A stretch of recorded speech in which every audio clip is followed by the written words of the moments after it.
আসসালামু আলাইকুম রহমতুল্লাহি ওবরকাতুহু। সম্মানিত দর্শক, ডক্টর মোহাম্মদ ইউনূস ক্ষমতা লাভের পর যে ভাষায় ভারতের সঙ্গে কথা বলেছেন এবং ভারত সম্পর্কে তিনি যে দৃষ্টিভঙ্গি ব্যক্ত করেছেন, এটি বাংলাদেশের সাধারণ মানুষের মধ্যে বিশাল একটা সাড়া জাগিয়েছিল। যেভাবে স্বরাষ্ট্র উপদেষ্টা তিনি বিজেপিকে নির্দেশ দিয়েছিলেন যে এখন থেকে আর পিঠ দেখানো চলবে না। যদি সরল বাংলা এটার অনুবাদ করেন, ভারতের পক্ষ থেকে যদি একটা গুলি চালানো হয়, সঙ্গে সঙ্গে আরেকটি পাল্টা গুলি নিয়ে চালানো হবে। যদি ভারত একটি লাশ ফেলানোর চেষ্টা করে সীমান্তে, বাংলাদেশের বিজিবি যারা আছেন তাদেরকে দুটো লাশ ফেলতে হবে। এবং এটাই জনগণের আশা, জনগণের আকাঙ্ক্ষা। এবং এটি নিয়ে মোটামুটি 2 সপ্তাহ যাবৎ বাংলাদেশে ইউনূস বন্দনা চলছিল এবং সবাই খুব খুশি হয়েছিলেন। এবং পরবর্তীতে শেখ হাসিনাকে ফেরত আনা, তার বিচার এবং এ সকল বিষয় নিয়ে তিনি খুব স্পষ্ট ভাষায় যেভাবে ভারতকে বলেছিলেন যে যদি শেখ হাসিনা ওখানে বসে তার তৎপরতা চালান, তাহলে এটি বাংলাদেশ এবং ভারতের মধ্যে যে সম্পর্ক, এটি বন্ধুত্বমূলক হবে না। এবং শেখ হাসিনাকে নিয়ে ভারত যদি বাড়াবাড়ি করে, সেটি ভারতের হবে অবন্ধুসুলভ আচরণ। তিনি একথাও বলেছিলেন যে বাংলাদেশ এবং ভারত আগামীতে যে সম্পর্কটি, সেই সম্পর্কটি হবে চোখে চোখ রেখে কথা বলা, সমতার ভিত্তিতে। এবং তার এই বক্তব্য রীতিমতো বাঙালি জাতীয়তাবাদ বলেন আর বাংলাদেশি জাতীয়তাবাদ বলেন, সারা দেশে তুমুল আলোড়ন তুলেছিল এবং সবাই বলেছিলেন যে না, এবার আমরা একজন সত্যিকার নেতা পেয়েছি। এমনকি তাকে সবাই জিয়া রহমানের চাইতেও শক্তিশালী, সুদূর প্রসারী এবং সাহসী মানুষ হিসেবে বর্ণনা করার চেষ্টা করেছিলেন। কিন্তু সমস্যা হয়ে গেল যে হঠাৎ করে জামাতের আমির ডক্টর শফিকুর রহমান তিনি যখন ভারতের সঙ্গে বন্ধুত্ব করতে চাইলেন, তারপরে কেমন করে যেন আমরা দেখলাম যে জাতিসংঘের যে সাধারণ অধিবেশন যেটি হওয়ার কথা সামনে, তো সেই অধিবেশনে ডক্টর মোহাম্মদ ইউনূস যাবেন এবং সেখানে সাইড লাইনে নরেন্দ্র মোদীর সাথে তিনি বৈঠক করতে আগ্রহী। তো যেখানে এখন ডক্টর মোহাম্মদ ইউনূস যে পর্যায়ে রয়েছেন আর ভারতের সঙ্গে আমাদের যে এখন ট্রেড অ্যান্ড কমার্স রয়েছে, সেখানে পুরোটাই বাংলাদেশের পক্ষে। এবং ডক্টর ইউনূস যদি এখন চোখ উল্টান, ভারতের অনেকেই দেউলিয়া হয়ে পড়বে। আদানি ফাদানি যারাই বলেন না কেন, আম্বানি ঠাম্বানি যারা আছেন, অনেকেই দেউলিয়া হয়ে যাবেন। এবং ভারতের সঙ্গে যে সকল চুক্তি, দ্বিপাক্ষিক চুক্তি স্বাক্ষরিত হয়েছে, যে সকল অর্থনৈতিক লেনদেন রয়েছে, সব কিছুতেই বাংলাদেশ ইচ্ছা করলে আন্তর্জাতিক আইন মেনে ঠিক এগুলো যদি কেবলমাত্র পুনর্বিবেচনা করার জন্য সে 3-4 মাস সময় নেয়, ভারতে কান্না রোল পড়ে যাবে।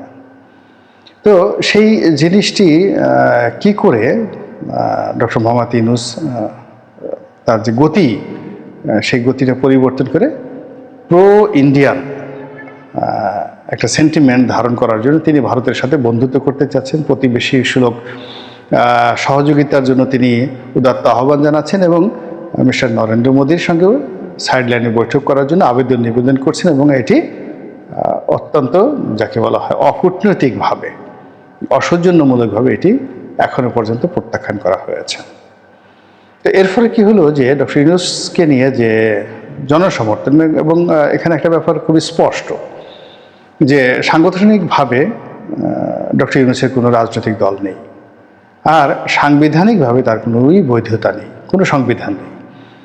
তিনি এখন আছেন জনতার ম্যান্ডেটে, জনরায়ের ফলে, জনগণের আশা এবং আকাঙ্ক্ষাই হলো রাষ্ট্র। তো সেই জনগণের আশা এবং আকাঙ্ক্ষার প্রতীক রূপে তিনি যেখানে আছেন, সেখানে ভারতের কৃপা বা করুণা তার একটু দরকার নেই।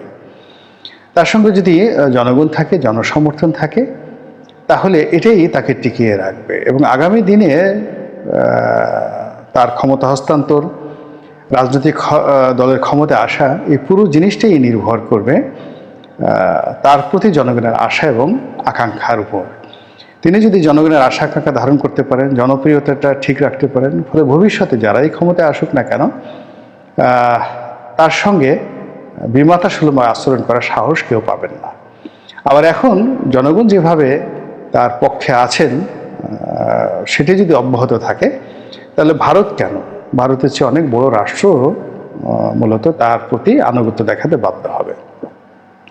তো সেক্ষেত্রে আমার একটা ব্যাপার হলো যে আমাদের বাংলাদেশের যে ভূখণ্ডটি, এটি হাজার হাজার বছর ধরে দিল্লি বিরোধী, এবং এতটা বিরোধী, এই মাটিতে একবারই যারা এসেছে এবং এই মাটির যারা প্রেমে পড়েছেন তারা সবাই দিল্লির বিরুদ্ধে বিদ্রোহ করেছেন। এবং এটা এতটা ভাতৃঘাতী এবং প্রাসাদ ষড়যন্ত্রের মতো ছিল, যেটি মানে অনেকটা আরব্য রজনীর কাহিনীর মতো। প্রথমটার কথা বলি, দিল্লির সম্রাট তখন সুলতান গিয়াসউদ্দিন বলবন। ভারতবর্ষের ইতিহাসে তার চাইতে এরকম সাহসী, এরকম কঠোর, এরকম ন্যায়পরায়ণ যাকে বলে সম্রাট আর দ্বিতীয়টি আসেনি হাজার বছর ইতিহাসে, কখনই আসেনি। অনেকগুলো গুণাবলী একসঙ্গে ছিল, শিক্ষা, দীক্ষা, পরিবার সব মিলিয়ে। যেমন নৃশংসতার দিক থেকে আলাউদ্দিন খিলজি তার চেয়ে বেশি ছিলেন, কিন্তু নৃশংসতার সঙ্গে সঙ্গে অ্যাডমিনিস্ট্রেটিভ পাওয়ার, ভালো মানসিক, ব্লু ব্লাড সব মিলিয়ে গিয়াসউদ্দিন বলবনের কোনো তুলনা নেই। তো তার একমাত্র উত্তরাধিকার, তার বড় ছেলে, তিনি মঙ্গলদের সাথে যুদ্ধ করতে গিয়ে মারা যান। তার দ্বিতীয় ছেলে নাসিরউদ্দিন বোখরা খান। তো নাসিরউদ্দিন বোখরা খান তিনি বাংলার গভর্নর ছিলেন, এই বাংলা বিহার উড়িষ্যার গভর্নর ছিলেন। তো যা হোক, সিদ্ধান্ত গিয়াসউদ্দিন বলবনের যখন মৃত্যু হলো তখন তিনি সংগত করেন দিল্লির সিংহাসনে বসবেন। তো তিনি দিল্লির সিংহাসন ত্যাগ করলেন, বললেন যে না, আমি বাংলার গভর্নর হিসেবে আছি, এটাই আমি থাকব। এবং ফলে দিল্লির যারা নেতৃস্থানীয় ব্যক্তিবর্গ তারা সেই নাসিরউদ্দিন বোখরা খানের ছেলে কায়কোবাদ, সেই কায়কোবাদকে ক্ষমতায় বসালেন। এরপরে সেই দিল্লির যারা লোকজন, রাজামাত্য, তারা কী করলেন, এই ছেলেকে বাপের বিরুদ্ধে লাগিয়ে দিলেন যে দেখো, বাংলা খুবই একটা স্ট্রং জায়গা এবং সেখান থেকে প্রচুর রেভিনিউ আসে, তো আপনি যদি আপনার এই বাবাকে ওখান থেকে না নিয়ে আসেন তাহলে এই রেভিনিউটা আপনি চাইতে পারবেন না, এবং বাংলা রেভিনিউ ছাড়া এই দিল্লি চলবে না। তো এই বিষয়টা নিয়ে বাপ আর ছেলের মধ্যে দ্বন্দ্ব সংঘাত শুরু হলো এবং এটা যুদ্ধ পর্যন্ত হয়ে গেল বাপ এবং ছেলের মধ্যে। এবং কোনো অবস্থায় তিনি বাংলা কিন্তু ছাড়েননি। নাসিরউদ্দিন বোখরা খান যুদ্ধ করেছেন ছেলের সঙ্গে, কিন্তু বাংলা ছাড়েননি। এই হলো বাংলার প্রেম। আর বাংলায় যারাই আসছেন তারা সবসময় দিল্লির বিরোধিতা করেছেন। 2 নম্বর ঘটনা ঘটেছিল সম্রাট আওরঙ্গজেবের সময়। তো তার ছেলে শাহজাদা আজম, এই যে আমরা যে এখন দিল্লির লালবাগ কেল্লা দেখি, পরী বিবির মাজার দেখি, তো তিনি বাংলার গভর্নর ছিলেন এবং তিনিও এই বাংলার প্রেমে পড়ে গেলেন। বাংলা তিনি আর ছাড়তে চাইলেন না, এই ঢাকা তিনি আর ছাড়তে চাইলেন না, এবং তিনি দিদারসে এখান থেকে রেভিনিউ সেই দিল্লিতে পাঠানো বলতে গেলে বন্ধ করে দিলেন। তো এই অবস্থাতে এখানে তিনি প্রচুর সিভিল কনস্ট্রাকশন করলেন, উন্নয়ন করা শুরু করলেন, এবং এই ঢাকা শহরের যে অনেকগুলি রামত সেই সুবেদার আজম শাহের আমলে হয়। তো এই পুরো পরিস্থিতি নিয়ন্ত্রণ করার জন্য বাদশাহ আওরঙ্গজেব করলেন কি, তার যে একজন খুব বিশ্বস্ত ফাইন্যান্স এক্সপার্ট ওই সময়টাতে মুর্শিদ কুলি খান, তিনি একসময় এই মারোয়ারি ব্যবসায়ী ছিলেন, হিন্দু ছিলেন। তো তিনি তাকে বাংলার দেওয়ান নিযুক্ত করলেন, অর্থাৎ তিনি গভর্নর হবেন, তার পুত্র গভর্নর, আর তার অর্থমন্ত্রী হবেন মুর্শিদ কুলি খান। তো মুর্শিদ কুলি খান এসে তিনি সুলতান, সেই যে সুলতানের রিপ্রেজেন্টেটিভ হিসেবে তিনি বাংলার গভর্নর আজম খানের সাথে পেরে উঠছিলেন না। তো ফলে তিনি করলেন কি, তার যে অর্থ দপ্তর এখান থেকে তিনি নিয়ে গেলেন মুর্শিদাবাদে, এবং ওখানে তিনি চলে গেলেন এবং সম্রাটের অনুমতি নেই। কিন্তু আজম শাহ উনি বাংলা ছাড়লেন না, এবং পরবর্তীতে আওরঙ্গজেবের মৃত্যুর পরে যখন মুর্শিদ কুলি খান নবাব হলেন এবং তিনি এই ঢাকার পরিবর্তে মুর্শিদাবাদকে রাজধানী করলেন। তো এই হলো বাংলার প্রেম। এই বাংলার প্রেমে দিল্লির গভর্নরের সন্তানরা, দিল্লির সম্রাটের সন্তানেরা বাংলার গভর্নর হয়েও তারা কিন্তু যুদ্ধ করেছে। তো এই যে বাংলার মাটি মানুষ, এই মাটি মানুষকে যদি একবার ডক্টর ইউনূস ভালোবাসতে পারেন, তাহলে দিল্লির বিরোধিতা তার জন্য কোনো বিষয়ই নয়। এটি এই বাংলার আবহাওয়া প্রকৃতির সঙ্গে জড়িত, নাম্বার ওয়ান। নাম্বার টু হলো যে তিনি জনগণের যে ম্যান্ডেট নিয়ে এসেছেন, কাজেই তাকে সবসময় পপুলারিস্ট হতে হবে, সবসময় জনপ্রিয় কাজ করতে হবে, খুব নীতিনিষ্ঠ, ন্যায়পরায়ণ অথচ অজনপ্রিয় এরকম একটা সিঙ্গেল কাজ করা যাবে না। এই সিঙ্গেল মানে তাকে এইদিকে পাই দেওয়া যাবে না, তার পক্ষে সম্ভব নয়। পলিটিক্যাল গভর্নমেন্ট অনেক কঠিন সিদ্ধান্ত নিতে পারে, রাজনৈতিক সরকার পারে, কিন্তু এরকম যারা জনগণের সমর্থন নিয়ে, পপুলারিটি নিয়ে স্বল্প সময়ের জন্য ক্ষমতায় আসেন, তাদেরকে সবসময় পপুলার কর্মকাণ্ডের সঙ্গে থাকতে হয়। কোনো পপুলার জিনিস মানে যেটা জনপ্রিয় কোনো জিনিস, সেখানে টাচ করা যাবে না। সেটা আবেগ হোক, অনুভূতি হোক, ব্যক্তি হোক, কোনো জনপ্রিয় কোনো বিষয় সেই বিষয়টাতে আঘাত করা যাবে না। যেমন এখন এই মুহূর্তে মাজারে আক্রমণ হচ্ছে, এটা কিন্তু ডক্টর ইউনূসের 12টা বাজাচ্ছে।